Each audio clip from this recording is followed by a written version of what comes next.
नवम स्थान में गुरुदेव। भावानुसार मंत्रेश्वर महाराज कहते हैं कि नवम स्थान में गुरु हो तो इंसान प्रसिद्ध, मंत्री तुल्य या मंत्री पद, धनवान, पुत्रवान और धर्म कार्य करने के लिए हमेशा उत्सुक रहता है। ये भावानुसार मतलब काल पुरुष की कुंडली अनुसार। इसको क्यों बताते हैं? क्योंकि प्रायकर तो सब लग्नों में सेम ही आएगा। बात सही है, सब लग्नों में सेम ही आएगा, लेकिन बहुत कुछ चेंज भी आता है क्योंकि हम अलग अलग विद्वानों के कोट आपको बताते रहते। और मेन कारण यह है कि आप किसी भी कुंडली का जब आप प्रिडिक्ट करो उसको या उसका अध्ययन करो तो आपको कालपुरुष की कुंडली का फल हमेशा दिमाग में फीड रहना चाहिए कि नवम स्थान में अगर गुरुदेव किसी के किसी भी राशि में हो तो किस तरह के फल वो प्राप्त करवा सकता है। चर्चा चल रही है सिंह लगन की। सिंह लगन में गुरुदेव पंचमेश और अष्टमेश होते हैं। वृहत होरा पाराशर के अनुसार अगर पंचम स्थान का स्वामी आपके नवम स्थान में हो तो ऐसे इंसान का पुत्र राजा या राजा तुल्य होता है। व्यक्ति स्वयं बहुत विद्वान होता है, ग्रंथकार होता है और पुत्र भी कुलदीपक योग लेके पैदा होता है, ऐसा ग्रंथों में लिखा है। हम अपनी तरफ से नहीं बता रहे, लेकिन क्योंकि अष्टमेश भी है तो अष्टमेश जब नवम स्थान में विराजित होता है तो कोई अच्छा फल नहीं बताया गया है। यहां पे नास्तिक, कोई भी अच्छे कर्म को नहीं मानने वाला, धन कमाने के लिए किसी भी स्थिति में कैसी भी प्रवृत्ति में जाने वाला, कुछ इस तरह के फल बताए गए। अब क्या सेम उसी अनुसार समझना चाहिए? प्रायकर सब पाठों में बताते हैं नहीं समझना चाहिए, क्योंकि ज्योतिष में बहुत से विभाग है। आपका अष्टक वर्ग है, दशा महादशा है, अंतरदशा है, नक्षत्रों का फल है, वर्ग कुंडलियां है, चंद्र कुंडली है, सूर्य कुंडली है। इतने डिपार्टमेंट ज्योतिष में है कि आपको याद करना या उसको समझना सबसे ज्यादा मुश्किल होता है। तो उसका आसान तरीका क्या है? कारकत्वों का ध्यान रखिए। जो पहला पाठ हमने दिया था गुरु का, जब किसी भी लग्न में पहला पाठ किसी भी ग्रह का जब हम देते हैं तो उसके कारकत्वों के बारे में थोड़ी बहुत जानकारी आपको प्राप्त करवाते हैं। वैसे भी सिंह लगन तक आ गए और हर ग्रह के एक एक पाठ जब देते हैं तो बहुत से पाठ हम आपको पोस्ट कर चुके हैं। उसके पहले भी कारकत्वों के पाठ हमारे पोस्ट किए हुए। तो सीरियसली अगर ज्योतिष के विषय में आप जानना चाहते हैं तो आप शुरू से, नक्षत्रों के तो बहुत से पाठ हमारे पोस्ट किए हुए, शुरू से उसको सुन के और कुछ अपनी नोटिंग भी रखिए। और बहुत जरूरी है पुस्तकों का अध्ययन। केवल सुनने मात्र से इतना हो सकता है कि पुस्तकों के साथ वो आपका ज्ञान जो है वो शार्प हो जाता है थोड़ा, और उसके साथ जब आप अपनी या अपने परिवार की या किसी भी कुंडली में इस चीज को लगाते हैं तो बहुत फर्क पड़ता है। नवमांश कुंडली, दसमांश कुंडली, अनेक वर्ग कुंडलियां, वो सब कुछ नक्षत्रों के अंशों के ऊपर या उसके अनुसार अंशों के ऊपर आधारित है। नवमांश कुंडली है तो एक नक्षत्र का एक चरण 3.20 डिग्री का रहता है, तो उसी अनुसार उसकी नवमांश कुंडली के लगन और नक्षत्रों के अनुसार उसके पहले चरण के अनुसार आपके ग्रह का प्लेसमेंट चेंज हो जाता है। तो ऐसी बहुत से तरीके हैं जिसके द्वारा आप रिफाइन करके ये समझ सकते हैं कि वो ग्रह जो समझ में आ रहा है प्रत्यक्ष में, जो लग्न कुंडली देखने के बाद में, वो एक्चुअली फल क्या देगा, आपको देगा या नहीं देगा। ऐसी बहुत सी भ्रांतियां और ऐसी बहुत सी बातें आपको सोशल मीडिया में देखने सुनने को मिलेगी जो ज्योतिष के पुराने ग्रंथों से जस्ट इमेजिनेशन पावर के द्वारा उसको बहुत ही अलग तरीके से बताया जाता है। किसी के ऊपर बोलना या किसी के बारे में बोलना इस चैनल का मकसद कभी नहीं था। हम सबको विद्वान मानते और सब परम ज्ञानी है ज्योतिष के क्षेत्र में या जो भी वो पोस्ट कर रहे हैं उसके क्षेत्र में, लेकिन ज्योतिष, वेद, वेदांग ये एक ऐसा विषय है जिसको पढ़ने से ज्यादा मनन या समझना पड़ता है। नवम स्थान में गुरुदेव आपको हद दर्जे का धार्मिक बनाते हैं। मतलब आप किसी भी परिस्थिति में, कैसी भी आपके पास आपके घर की परिस्थिति या आपकी पर्सनल परिस्थिति, इंडिविजुअल कैसी भी प्रॉब्लम हो, कैसी किस तरह से भी आप जी रहे हो, लेकिन आप भगवान को दीपक देना या उसके ऊपर आपका विश्वास कभी खंडित नहीं होता है।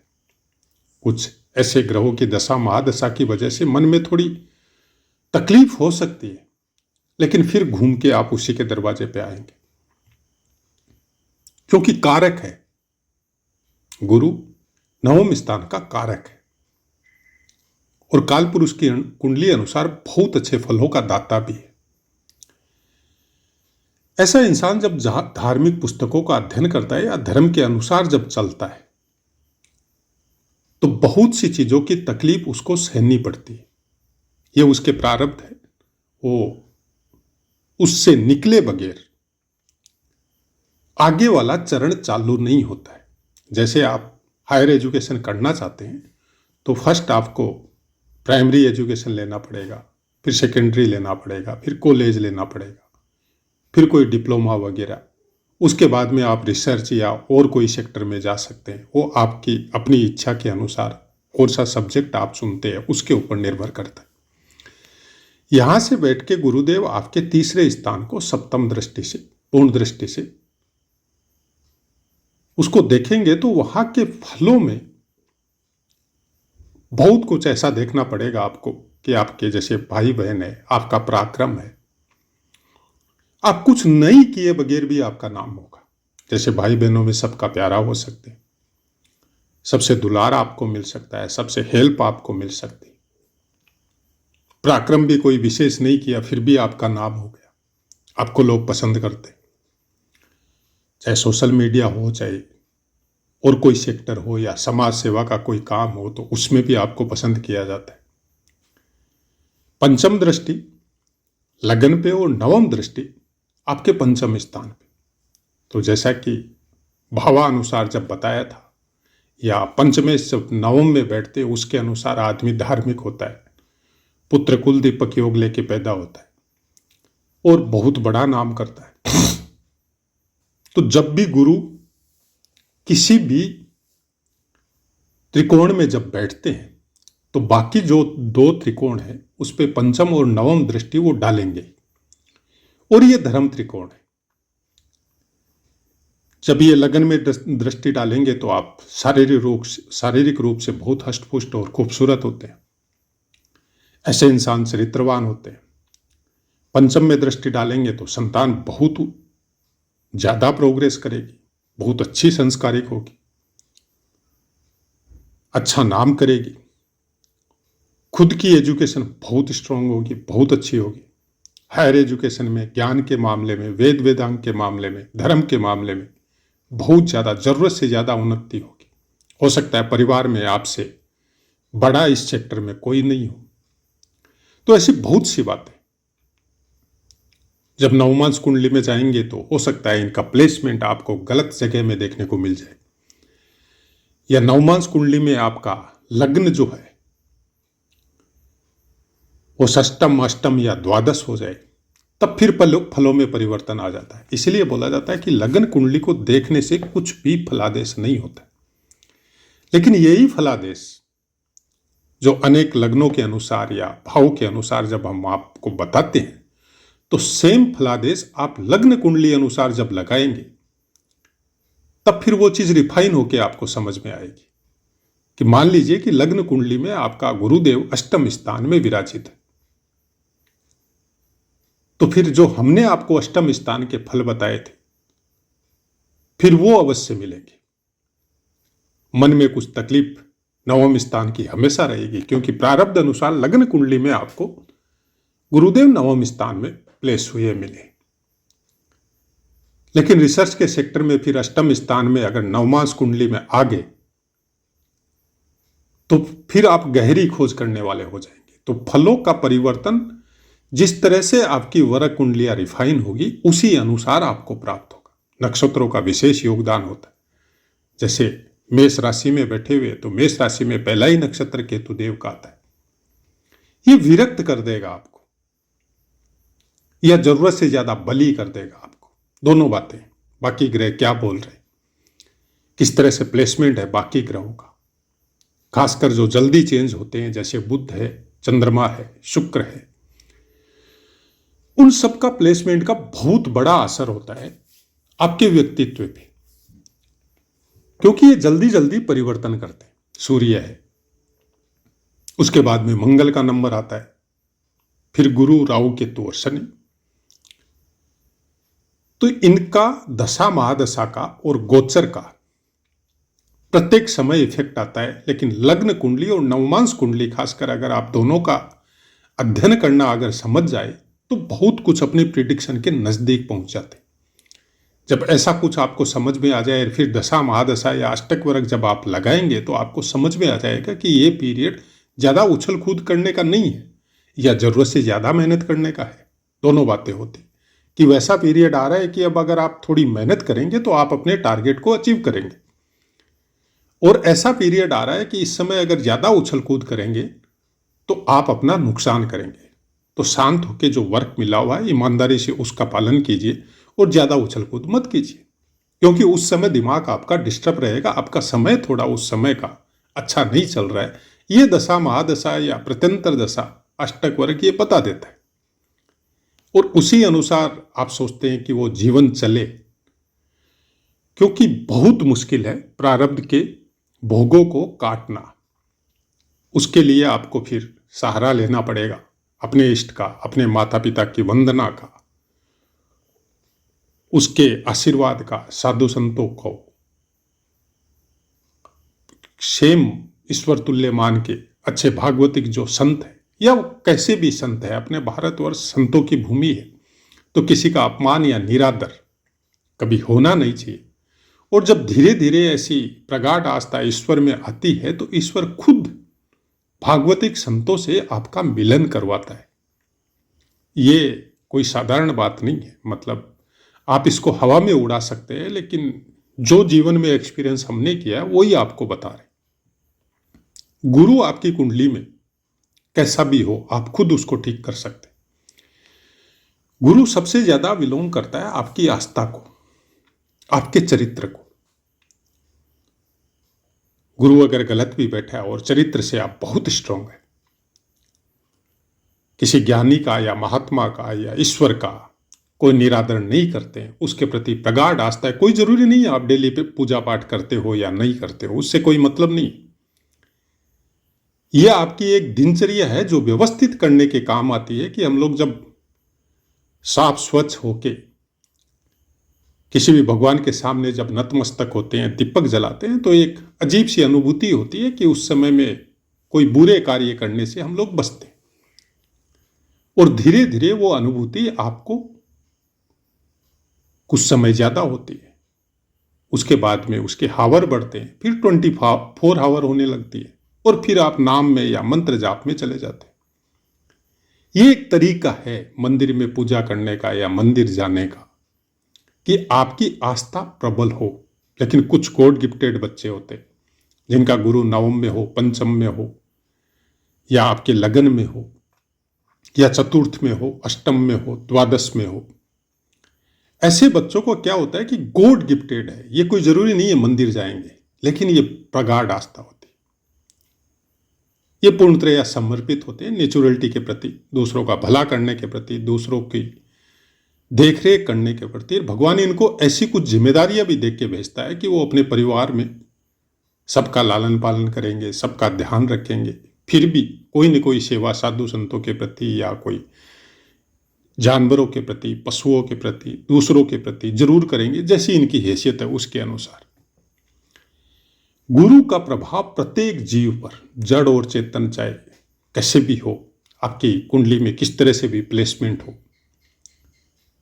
सबसे बुरी पोजीशन वो होती है कि गुरु आपका योग कारक है, कि आपके धर्म त्रिकोण जैसे लगन पंचम और नवम, मोक्ष त्रिकोण यानी चतुर्थ, अष्टम और द्वादश यहां पर प्लेस है, और आपने अपने चरित्र का ध्यान नहीं रखा। आप लोगों को सताने में इंटरेस्टेड रहते हैं, साधु संतों का अपमान करने में इंटरेस्टेड रहते हैं, तो उसका पूरा फल जो गुरु को प्राप्त होता है, हो सकता है लग्न कुंडली के अनुसार आपका बहुत अच्छा प्लेसमेंट है, बहुत अच्छी राशि में है, मित्र या उच्च राशि में है, और वो उसकी अमृत तुल्य दृष्टि होती है, तो आपको शुभ फल वो देगा तब तक जब तक वो बंदिश में है। लेकिन वो खुश नहीं है, वो देने में खुश नहीं है। अब खुश नहीं हो का परिणाम क्या होता है कि आपका भाग्य उस समय में करोड़पति बनने का है, लाखों रुपए मिलना, करोड़ों रुपए मिलने का समय आपका आ रहा है। वो उस समय आपको लालच देगा कि आप लाख रुपए या 10,000 रुपए या 2 लाख 5 लाख रुपए कुछ इस तरह से रास्ते से आपको फ्री में मिल रहे हैं और आप उसको लपक लेंगे, क्योंकि गुरु का ज्ञान तो आपने अपने कर्मों के द्वारा उसको क्षीण कर चुके। तो क्या होता है, भाग्य तो करोड़पति बनने का था, आप थोड़े से पैसे वो भी गलत रास्ते से आपके पास आ गए, तो फिर उसका परिणाम। इसलिए बोलते हैं कि किसी भी ग्रह को उसके कारकत्व को डीपली आपको समझना पड़ेगा, और ज्योतिष यही बताता है। इसलिए ज्योतिष को वेदों की आंख बताया जाता है। पुराने समय में हम लोगों के बुजुर्ग या माता पिता या साधु संतों का बराबर घरों में आवागमन होता था, अच्छे भागवतिक संतों का प्रवचन होता था। एक समय था जब हम छोटे थे तो मोहल्ले में सत्संग जैसी प्रथा थी, अपने घर की बड़ी बुजुर्ग औरतें वहां जाके सत्संग या राम या कृष्ण का नाम लेती थी। आज वो सब लुप्त प्राय हो गए और हम ही लोगों ने कर दी। कुछ सोशल मीडिया का योगदान ये जियो आने के बाद में कुछ इस तरह का हुआ कि हम लोग सत्संग घर में ही कर लेते हैं। अब कौन सा सत्संग करते हैं हमको समझ में नहीं आता, क्योंकि सबके पास मोबाइल है, तो सब अपने अपने कमरों में रील स्क्रॉल करने में बिजी। उसमें शायद आप हमारा नाम भी जोड़ सकते हैं, क्योंकि हमारा भी या तो हम पढ़ते हैं या फिर कोई प्रवचन सुनते हैं सोशल मीडिया में। तो सोशल मीडिया से तो अछूता कोई भी नहीं है। जिसकी जैसी बुद्धि दी है भगवान ने, वो उस तरह से के वीडियो या शॉर्ट वीडियो देखने में बिजी रहता है। गुरु का प्रभाव जब अपनी संपूर्ण मात्रा में आपके ऊपर पड़ना चालू होता है धीरे धीरे, कि हो सकता है प्रारब्ध अनुसार आपको गुरु अच्छा नहीं मिला है, लेकिन आपने कर्मों के अनुसार उसको अच्छा कर लिया।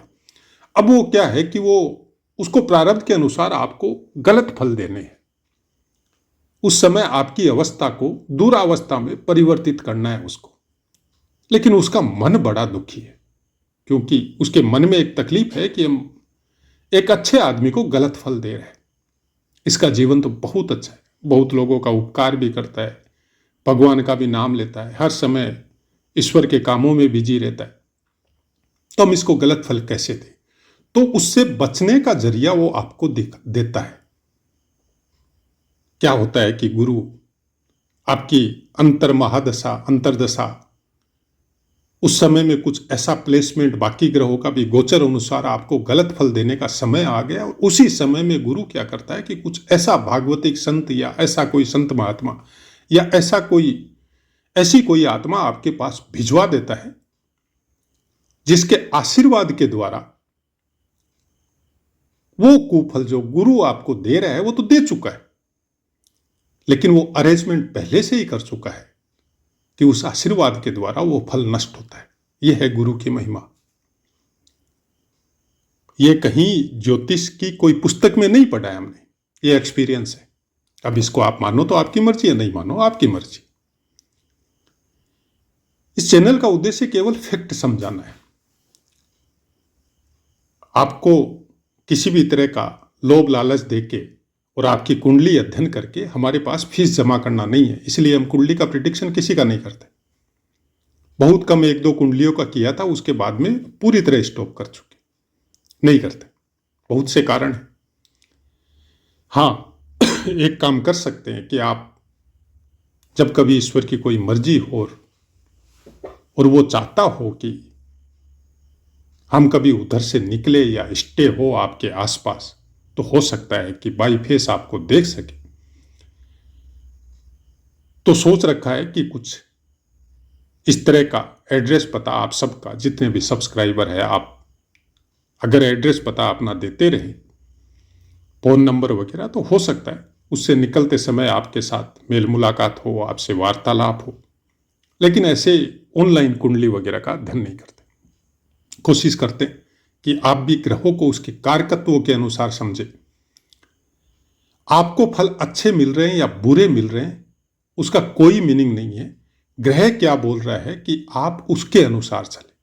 जैसे बुध है तो सरल बनिए, बच्चे की तरह बनिए, किसी के प्रति कोई भेदभाव मत रखिए, फिर देखिए बुध कैसा फल देता है।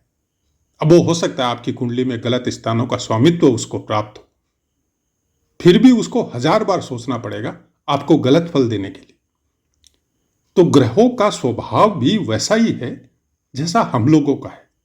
जैसे आपसे कोई क्षमा मांगता है अपनी गलती की, तो आप दयाद्र हो जाते हैं, आप छोड़ देते हैं उसको। ठीक ग्रहों की भी वही चीज है। तो आशा है मित्रों पाठ समझ में आया होगा। अब अपनी वाणी को विराम देते हैं, आपसे आज्ञा लेते हैं। जय माता।